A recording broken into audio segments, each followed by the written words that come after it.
Common sense says yes, and a few say no. Since the year of existence of mankind, the believers have been challenged about the existence of God.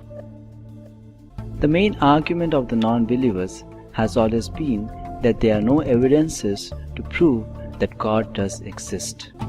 However, here we provide certain rational thoughts and facts to give a much different perspective of the subject. When we come across a painting such as Mona Lisa, definitely we inquire about the painter, Leonardo da Vinci. Many such man-made wonders do exist.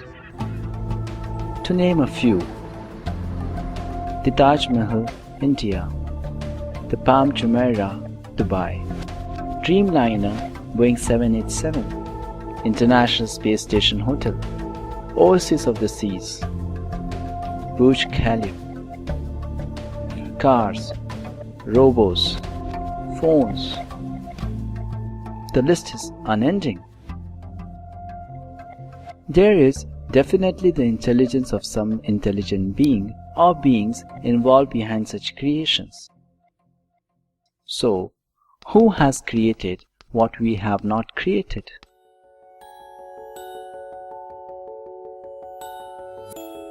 Such as the human eye. The human eye is among the most complex organs in our body. It perceives 7 to 10 million colors through a synaptic flash, that is, 1/10 of a second.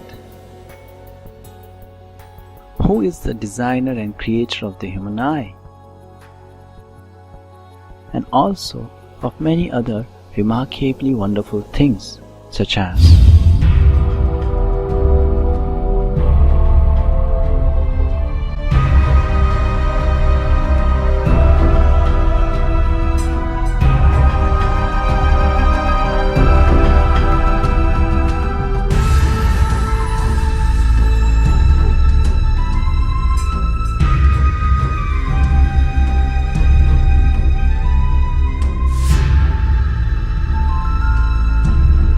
the list is unending.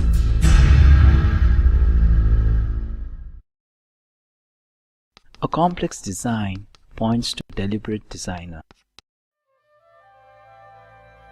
Modern scientific research shows that the amount of fine-tuning of the universe is considerably surprising.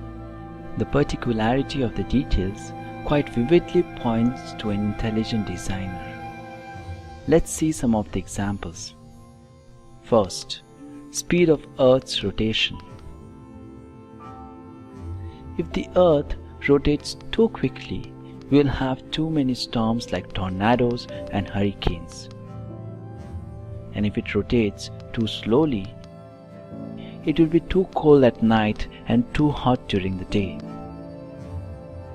Did the planet Earth learn on itself about its perfect speed? Or is it being monitored just like a satellite is monitored by hundreds of scientists together?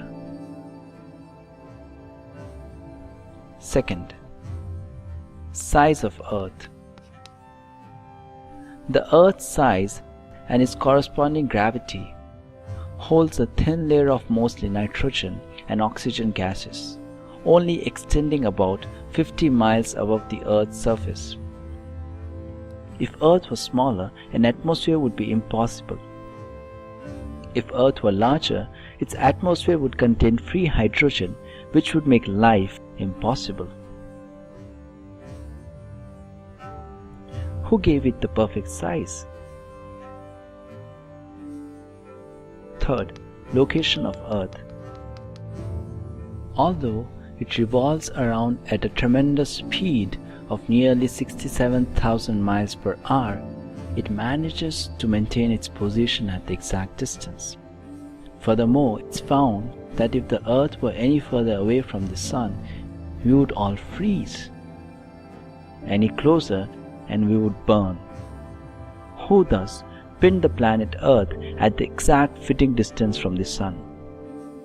And that's just about one planet Earth in our huge universe. Similar observations have been recorded by the scientists for other such massive bodies. Who finally designed the entire planetary systems? Some of the scientists may say it just happened by chance. Does that sound like science then? Any sane man endowed with reason would question about the designer when he sees a good design. So in the similar spirits, we should inquire, where does the fine-tuned design of the universe come from? Order in the universe implies a smart organizer. When we reflect upon the nature of our world, we see order everywhere. The more we discover about the universe, the more we find that it is governed by rational laws. With our apt intelligence, we are trying to come up with the concept of symbiotic factory. Symbiotic factory refers to a system in which the waste of one factory, say A, is completely utilized by another factory, say B, as its resource or raw material, and the waste of factory B is completely utilized by factory A as its resource. Such a concept sounds ecologically brilliant and economically smart as a whip. However, it inevitably remains theoretical. But to the much of our surprise, such symbiotic factories do exist in the universe. One such arrangement is the cycle of respiration and photosynthesis. At every moment, we breathe in oxygen and give out carbon dioxide, which is taken in by plants, which continue to give out oxygen. Oxygen is life-sustaining, and carbon dioxide is life-destroying, if present in excessive quantity. There is a magnificent balanced system in nature which exactly takes in the waste product of respiration, carbon dioxide, and gives out the raw material for respiration, oxygen, through the process of photosynthesis. Can the best of the scientists make such a symbiotic factory setup, where waste product of one factory completely acts as the raw material for the other and vice versa?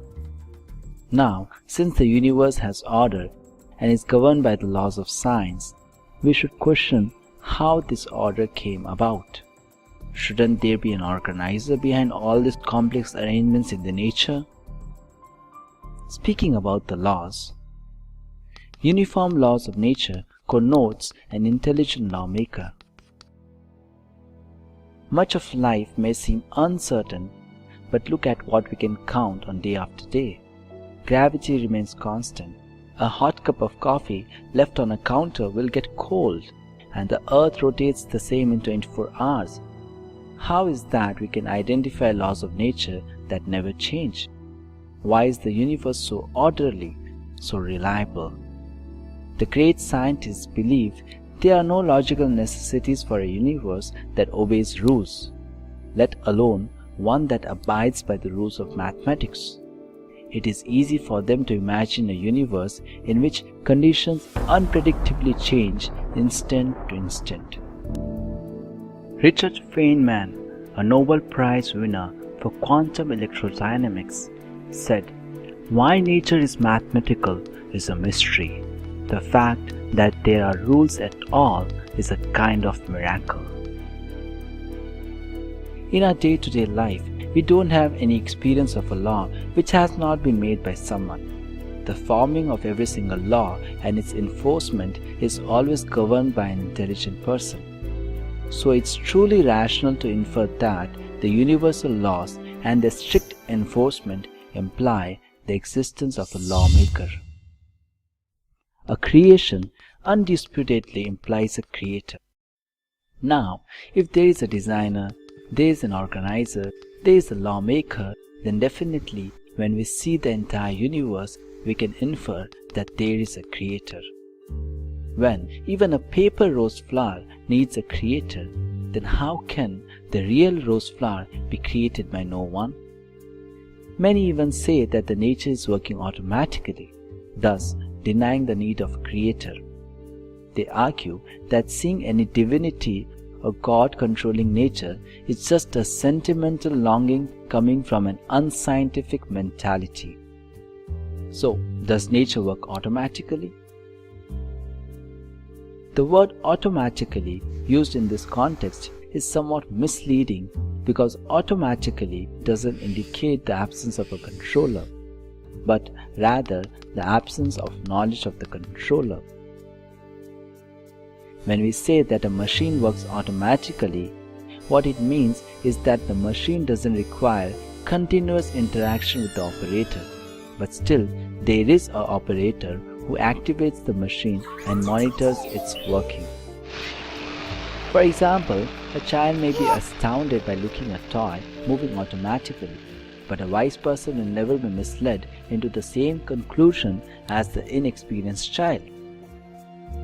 Similarly, the magnificent phenomena in nature are not occurring by themselves, as someone may imagine, like the naive child.